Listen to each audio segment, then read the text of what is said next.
where I want to introduce you to our advanced management and leadership development programs.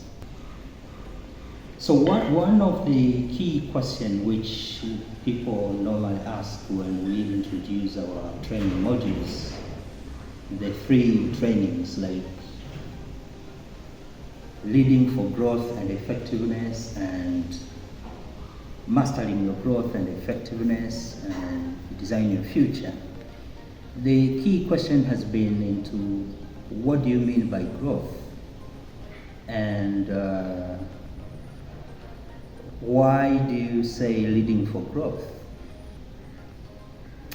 This is very simple because most of the leadership and management trainings, when you review and look at them, the interesting thing is to understand what do they want to achieve, and this has been key. And our first argument is management and leadership should focus into addressing key issues. Number 1, growth and expansion, and number 2, succession plan, and number 3 is about retention plan. And so when you are a leader in an organization or in a community, growth and expansion is key, because our society, the community cannot stay the way it is. And so you have to focus into growth. And growth has to be inclusive. Inclusive in the means that it has to consider diversity of people, different stakeholders, individuals, organizations, and the community.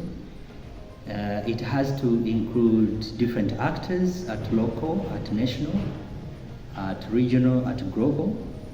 And the reason you have to consider diversity is because resources are scarce. And so to deliver multiple outcomes which bring impact to individual, community, and organizations, you need resources. And these resources have to come from the multiple different actors. And you can get these resources through collaborations and through participations. And so this is why our first argument is, number 1 challenge for leadership is really to understand the diversity of stakeholders. And who are these stakeholders? And when you are doing stakeholder mapping or stakeholder engagement, stakeholders analysis, the objective should be to see how do you bring them together, how do you collaborate with them, how do you work together with them through shared leadership. Shared leadership in the sense that you lead one another. But more often what we have seen when people are doing stakeholders mapping and stakeholders analysis, what is the main objective there is to see how can they be able to control, to limit, to guide, to manage those stakeholders, which is not good, which is not okay, because resources are scarce, and so you need to bring in all these stakeholders. Number 2, there is also interdependence among different people. We live in a society with different actors, organizations, community, and individuals with different views, with different understanding, with different perspectives. And so through stakeholder engagement and stakeholders analysis, the objective should be to see how do you accommodate these differences, and how do you forge common goals and common vision for all people. And so the intention should not be to control people, to manipulate people, or to limit or to guide people, to guide for the outcomes of emotional intelligence has been to find ways on how do you manipulate stakeholders, looking for ways on how you can control people, how you can control organization, how you can manipulate communities and societies.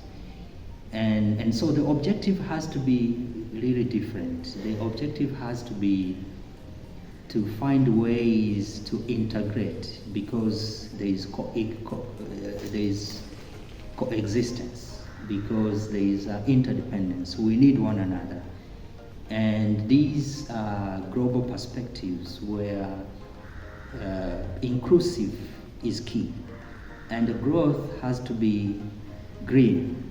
Green in the sense that whatever resources that we are using now, we should also consider the question of sustainable development, that resources must be used for the current generation and also for future generation. And so our concept of growth is inclusive green growth.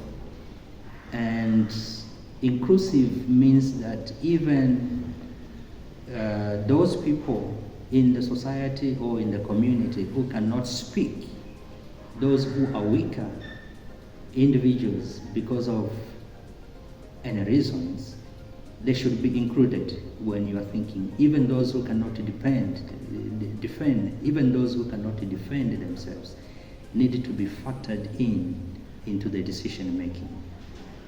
And the focus for strategic management and leadership decision making, we are looking into decisions about what? It's about decision about policy decision, it's about strategic decisions, it's about rules and regulations, it's about structures, governance structures, accountability framework, it's about decisions with regards to information flow.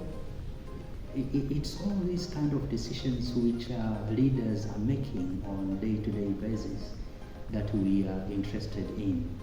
It's about decisions with regards to design of products and services and how do you deliver them. And it's also about decisions with regards to projects, program design, how do you develop them, how do you implement them, how do you deliver them. And so the interest is very wider, but it's also about decisions with regards to the outcomes. And in this, we use a multi-level analysis where we analyze outcome at 3 dimensions of individuals, at organizations and community.